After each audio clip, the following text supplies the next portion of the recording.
Bom dia, está começando agora mais um programa Questões. Vamos conhecer hoje a prática do profissional do serviço social, não é isso? Vamos falar um pouco sobre políticas para o desenvolvimento social, enfim, conhecer qual é o trabalho, a formação do profissional, tudo relacionado ao desenvolvimento social e as políticas para o desenvolvimento social.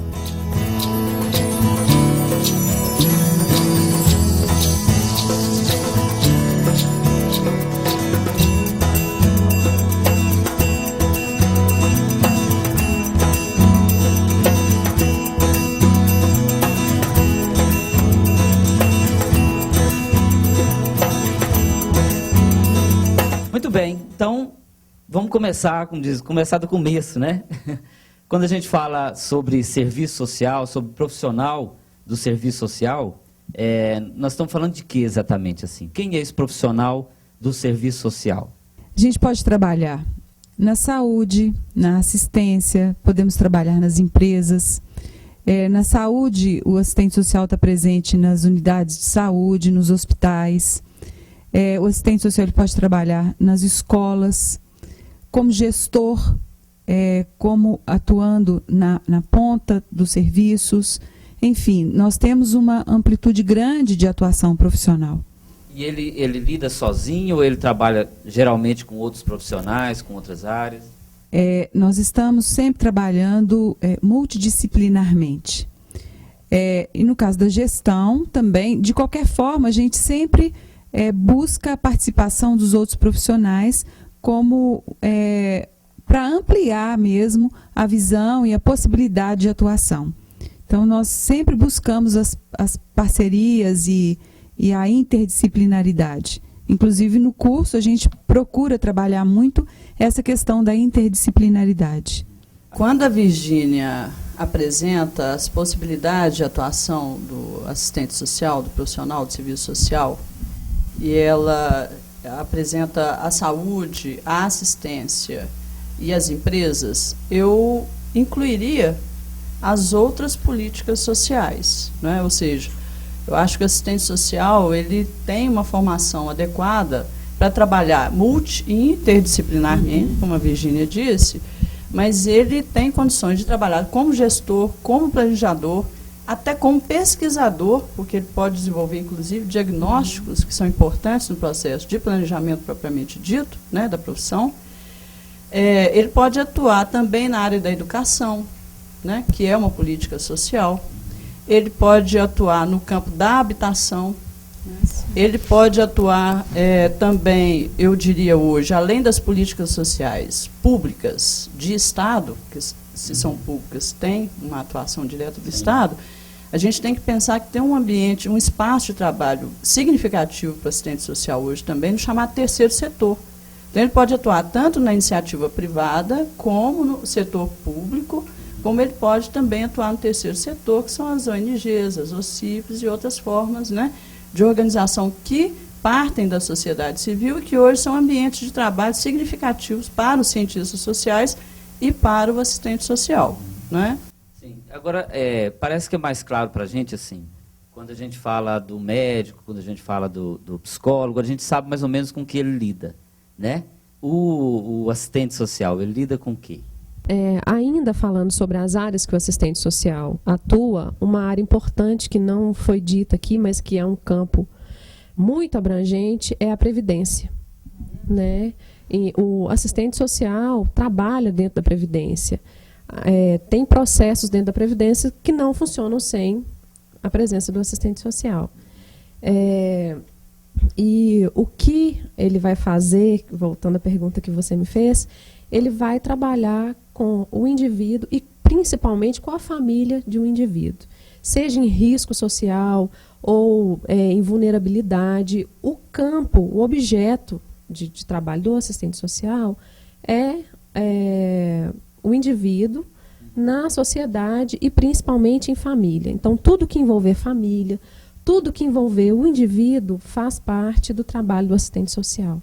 Eu vi no texto, Zezé, que o curso enviou para a gente falar um pouco sobre esse assunto, que trata da relação do Estado com o direito do cidadão. Não é isso? Assim, me parece que é isso, que a busca do trabalho do assistente social é essa busca pelos direitos, pelo cumprimento dos direitos que o cidadão tem? Seria mais ou menos isso? Como o objeto de formação do assistente social é a expressão das questões, da questão social, e nós lidamos diretamente com essas expressões que vêm a fome, a pobreza, o abandono. Então, como nós trabalhamos com essas expressões da questão social, nós trabalhamos sempre focando os direitos sociais, para efetivar realmente essa conquista no campo da cidadania e da própria democracia, para o crescimento e o desenvolvimento do ser humano. Muito bem, a gente vai fazer um rápido intervalo. Daqui a pouquinho a gente volta seguindo nesse assunto, conhecendo ainda mais a atuação do profissional da assistência social. É rapidinho.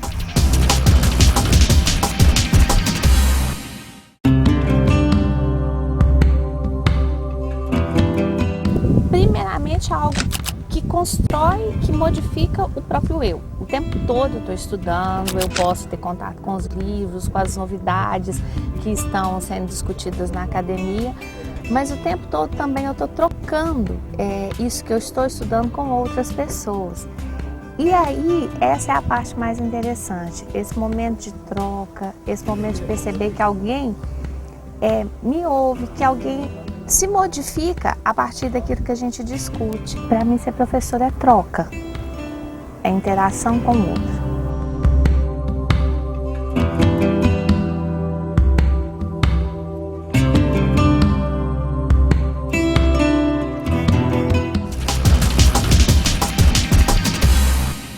Muito bem, de volta na segunda parte do programa de hoje. Estamos conhecendo um pouco sobre a perspectiva do curso de serviço social aqui da FUNED.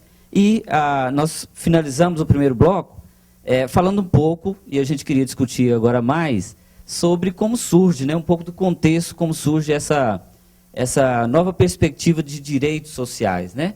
O que a gente pode entender aí, quando, que momento e como isso acontece, essa nova discussão dos direitos sociais? Bom, essa discussão acerca dos direitos sociais, ela tem como marco a Constituição de 1988, que é a Constituição cidadã, e o serviço social, através do assistente social, vem trabalhar justamente na perspectiva daqueles direitos sociais que estão no artigo 6º da Constituição Federal, com vistas à construção da cidadania, mas não apenas uma cidadania, aquela prevista na Constituição, a cidadania política, a cidadania restrita ao ato de votar, mas uma cidadania ampliada, que consiste, além da garantia dos direitos civis, políticos e sociais, uma cidadania que envolve conscientização. E o que é essa conscientização? Que o indivíduo possa estar consciente das suas necessidades, o indivíduo, não, o sujeito histórico e social possa estar consciente das suas necessidades, das suas demandas, de forma que ele possa se autogerir, visando assim a sua autonomia. Agora, a partir desse novo entendimento, como que a gente pode perceber se o desenvolvimento de novas políticas sociais mudou de fato a perspectiva? Os governos, de modo geral, eles entendem assim?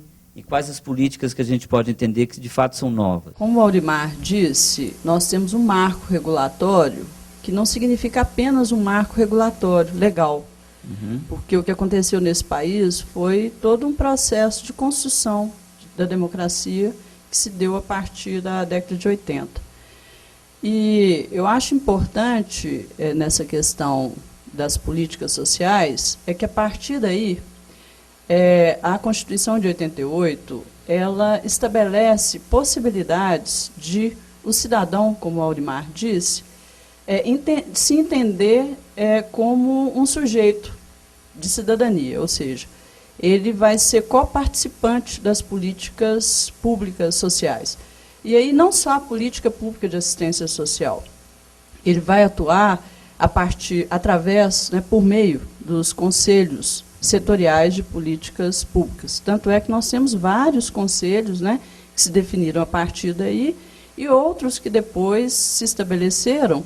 E o mais importante é que quando a sociedade ela aspira essa possibilidade de ter direito, e isso se estabelece como um marco legal, e a sociedade atua efetivamente como parceira ou como participante direta na concepção e no controle das políticas, ela vai efetivar esses direitos, porque a conquista do direito legal não significa a consolidação efetiva do direito. Né? Então, é um processo permanente de construção, de conquista, de consolidar e efetivar esse processo. E no caso da assistência, eu diria que a regulamentação disso veio com a Lei Orgânica da Assistência, né? Eu acho que a Virgínia pode falar disso com mais propriedade, não é?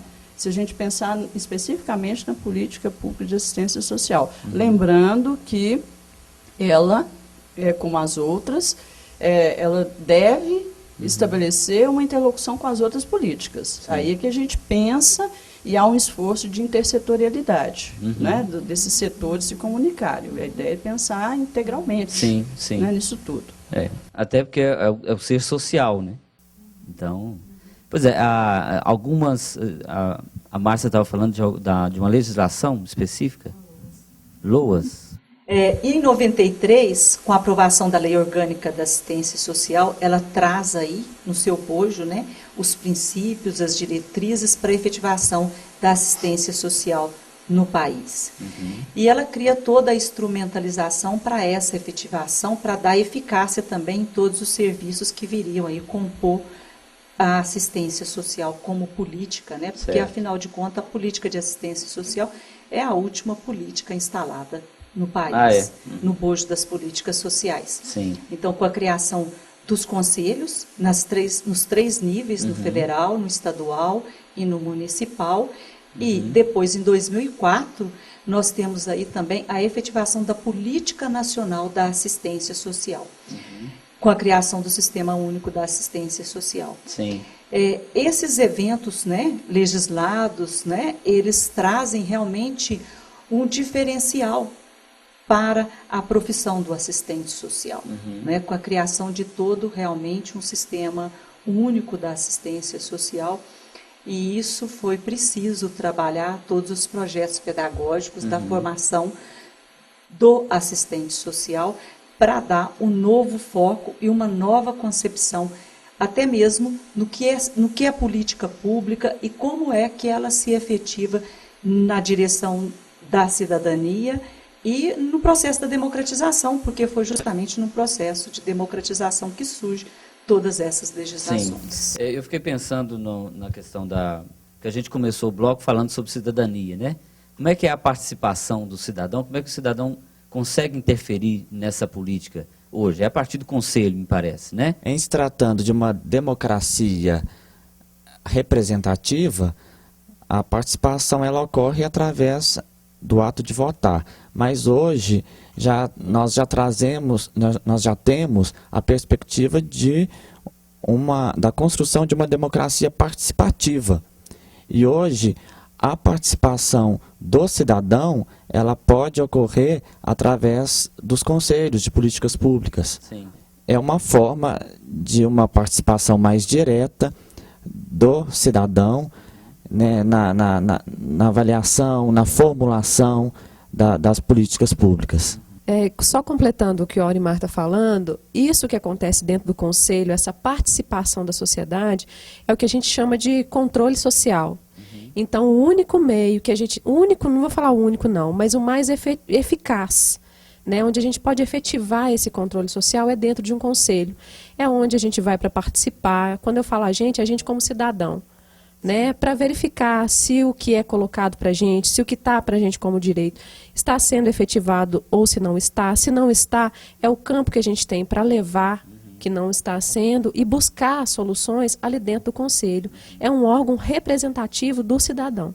É importante a sociedade acompanhando esses processos, participando, como a Aurimar disse, Nós estamos exercitando hoje uma experiência de democracia participativa. Então, acho que é importante o público ter clareza de que os conselhos são paritários. Sim. Então, a paridade significa que parte dele, normalmente a metade, né, são representações de governo, poder público, e a outra metade é a sociedade civil, portanto, a sociedade organizada. Né? E eu acho que também é importante, completando essa questão dos conselhos, é de nós pensarmos o seguinte, que o Conselho Municipal da Assistência Social, ele estabelece e deve estabelecer uma interlocução com os outros conselhos, que é o Conselho Municipal da Saúde, os mais diretamente envolvidos, né? O Conselho de Segurança Alimentar, né? O Conselho do Idoso, o Conselho da Criança e do Adolescente. São os que o Conselho de Assistência dialoga mais diretamente. Mas é muito importante de se pensar, né, que o profissional do serviço social, ele tem uma função não só de atuar nesse campo, mas também de atuar na perspectiva do esforço de fazer com que aconteça essa interlocução. Bom, a gente vai para mais um intervalo, daqui a pouquinho a gente volta, não demora não. Até já.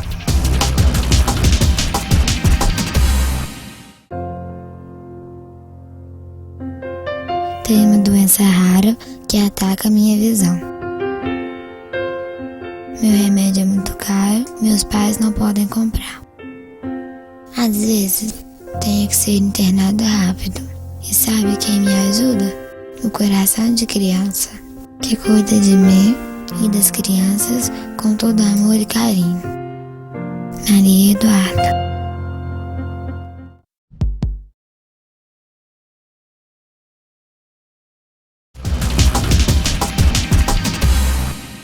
Muito bem, de volta na terceira parte, última parte do programa de hoje.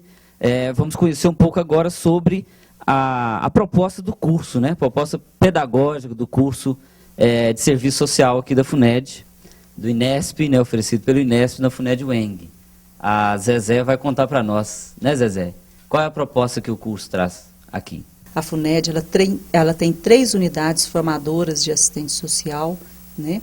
Nós temos o curso em Abaeté, em Cláudio e aqui em Divinópolis. Né? Uhum. Estamos aí já com o curso desde 2004.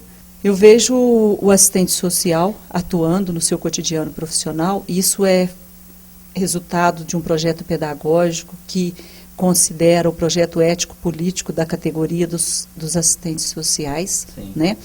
Que propõe aí um profissional de visão, de princípio libertário, focando sempre no ser humano, para que esse ser humano realmente ele possa atingir o seu protagonismo, a sua liberdade, a sua capacidade de se autogerir dentro de uma sociedade, que eu não gosto muito do termo, mas sociedade, como se diz, de capitalismo perverso, eu prefiro mais focando no que é uma realidade do liberalismo mesmo, do neoliberalismo.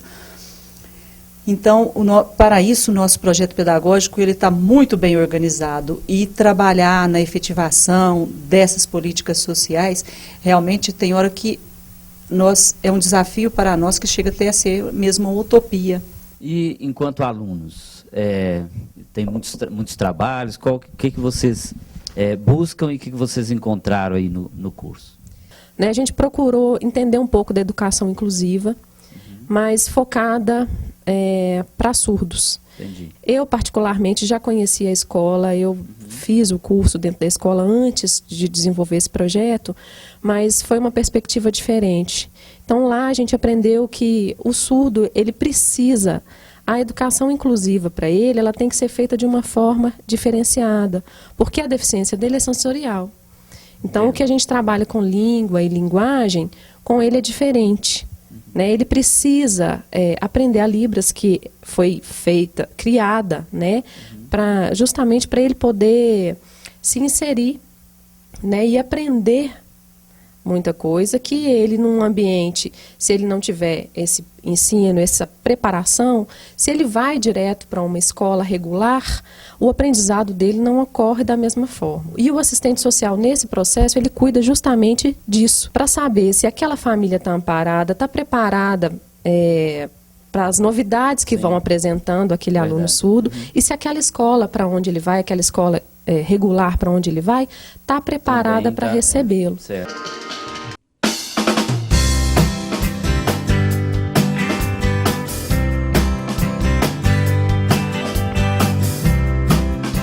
Bom, infelizmente a Escola A Vida ela não conta hoje no seu quadro de funcionários uma assistente social. Então todo o trabalho desenvolvido com as famílias é feito através do setor de psicologia, em conjunto com a supervisão pedagógica e com a minha participação também, né? Não que isso supra a necessidade do assistente social. Nós sabemos das competências e atribuições diferentes, né, do psicólogo e da assistente social. Mas como a escola é uma escola sem fins lucrativos, o custo é muito alto, né? E por enquanto ainda não conseguimos contratar uma assistente social.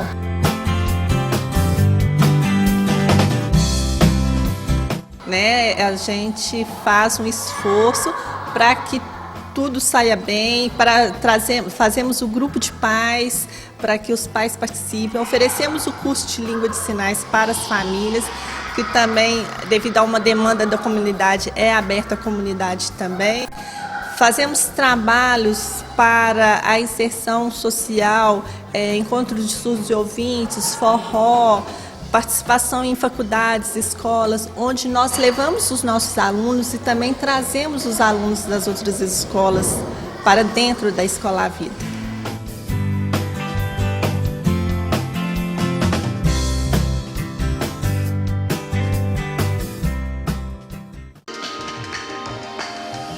A Juliana, ela está se referindo a uma disciplina que existe na estrutura curricular do serviço social oferecido pelo INESP, que é o seminário integrador.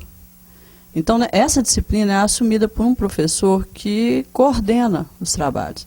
Entendi. E no colegiado define-se o tema daquele semestre. Então, só para entender essa questão do esforço interdisciplinar, que é um esforço, né? O seminário integrador ele tem um propósito não só de fazer as disciplinas daquele período conversarem e contribuírem com o trabalho dos alunos daquele semestre, mas ele também tem um propósito de fazer uma articulação entre teoria e o trabalho empírico, quer dizer, o trabalho de campo, ou seja, o aluno ele vai definir um tema de atuação, um objeto, né, uma área, e ele vai investigar sobre aquilo. Portanto, há uma articulação entre teoria e a prática, vamos dizer assim. Mas nós tivemos, o Aurimar pode falar a respeito, mas eles também desenvolveram investigação e estudo, né, empírico, vamos dizer assim, em outras na segurança alimentar, o Bolsa Família, a violência contra a mulher, a luta antimanicomial, a própria estrutura da assistência. Então, foram várias áreas que os meninos, que são áreas de atuação do profissional de serviço social. Sim. O nosso trabalho no 6º período de serviço social, no seminário integrador, a gente visou falar sobre violência doméstica, que é muito comum nos dias atuais. Então a gente fez uma pesquisa bibliográfica, né, levantando todos os dados históricos, as conquistas até hoje, e a gente focou também no trabalho do assistente social. Que aqui no CREAS, né, tem vários assistentes sociais e a gente entrevistou uma delas que trabalha diretamente com violência doméstica contra a mulher. E ela relatou para a gente que hoje aumentou muito o número. De 2006, que foi o ano que a Maria da Penha começou a funcionar, né, que foi legitimada, até os dias atuais, o número de denúncias aumentou muito. O objetivo do assistente social é mostrar para o indivíduo, para aquela pessoa que está sendo usuário do serviço, a importância dele procurar os seus direitos e para a gente efetivar as políticas que são para os usuários, né? Então a gente concluiu isso, que tem avançado muito, que as mulheres estão procurando seus direitos, que as pessoas estão vendo que tem esse direito, vamos procurar, vamos agir, vamos não ficar caladas, mas por outro lado também tem dessa questão machista. fala para nós um pouco do seu trabalho. Sim, como parte deste seminário integrador da FUNED, nós desenvolvemos também um trabalho acerca da segurança alimentar e nutricional sustentável. Que envolve diversas políticas na segurança alimentar, que é uma questão de saúde, através da reeducação alimentar, dos hábitos alimentares saudáveis, é uma questão de educação, em se tratando de uma alimentação adequada na escola, como um dos pressupostos para a aprendizagem. É uma questão da assistência social, através da transferência de renda, da geração de empregos, agricultura familiar. E nesses campos, nessas áreas, pode estar inserido o assistente social, por exemplo, na assistência social, na garantia da renda. O assistente social pode estar viabilizando aí a garantia da renda mínima ou complementando a renda. Na saúde, pode ser feito um trabalho com grupos, nas unidades básicas de saúde, por exemplo, com grupos de obesos, de diabéticos. E eu penso que o assistente social nunca pode perder de vista a questão da rede, que a segurança alimentar e nutricional sustentável é uma questão de rede. Como a Márcia disse, é preciso haver uma conversa entre todas as políticas e o assistente social pode estar viabilizando. Qual foi o trabalho de vocês? Foi sobre participação política e consolidação dos direitos na área da saúde mental. Aí falei sobre a atuação do assistente social na saúde mental, que ele desenvolve vários projetos e programas nas instituições psiquiátricas, né? E sempre buscando melhorar o atendimento. Isso porque as instituições psiquiátricas elas não conseguem resolver todos os problemas dos seus pacientes. Então, quando é um problema na área social, o assistente social é chamado para atuar. Agora, após o movimento de reforma psiquiátrica, aí houve uma grande mudança, que a prioridade é o fortalecimento dos vínculos familiares e sociais. O assistente social ele tem um papel muito importante para garantir que sejam efetivados os direitos que os pacientes com transtorno psiquiátrico conquistaram ao longo desse tempo, né? O trabalho dele, ele faz um acolhimento ao usuário, ele faz um estudo de caso, porque cada pessoa e cada família tem as suas particularidades, né? Para indicar o tratamento mais adequado. Muito bem, então, queria agradecer, né, a participação de vocês e despedir agradecendo a todo mundo que está nos assistindo, inclusive porque hoje é meu último programa, minha última participação aqui como apresentador do programa Questões. Eu queria agradecer a todo mundo que colaborou, que participou, enfim, que de algum modo ajudou que esse programa fosse desenvolvido. Semana que vem vocês têm a companhia de outro apresentador. Então, muito obrigado a todo mundo que esteve conosco durante esse período por mais de um ano. Um abraço, até semana que vem. Aliás, até a próxima, né? Tchau.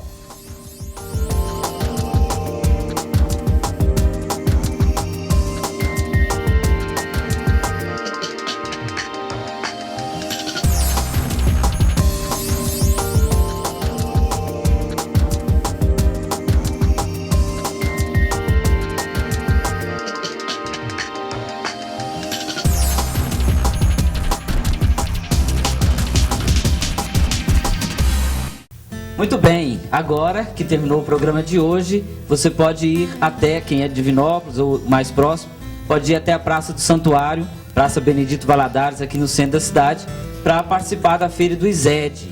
O ISED é um instituto aqui da FUNED que oferece os cursos de licenciatura. E lá estão sendo apresentados diversos trabalhos, diversas propostas dos mais diversos cursos aqui oferecidos pelo ISED.